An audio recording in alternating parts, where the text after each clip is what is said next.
This can make it easier for them to have access to opportunities, information, resources to help them get ahead.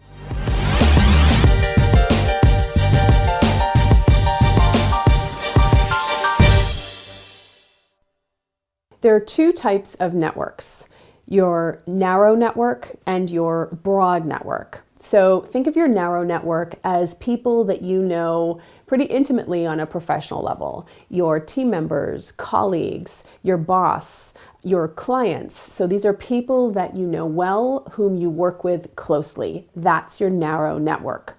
Your broad network are people whom you don't know very well, but I would refer to them as acquaintances. So these could be LinkedIn connections, they could be people whom are in your industry, they're people whom you recognize and you might talk to at a networking event, but you don't know them personally or you don't work with them as closely as you do your narrow network.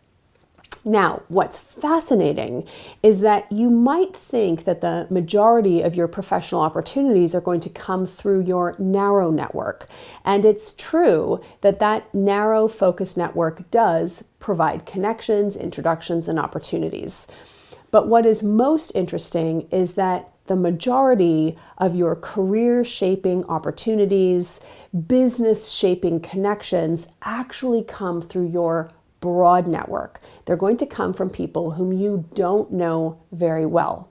Now, the challenge for women is that very often we have a really close, narrow network, so we have deeper relationships and connections with a smaller group of people.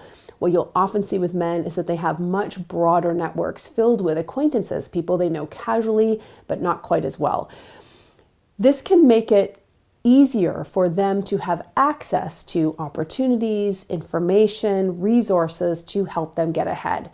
And so as a woman, what's really important is that you put in the time to not only build relationships with that narrow network, but to cultivate your broad network as well.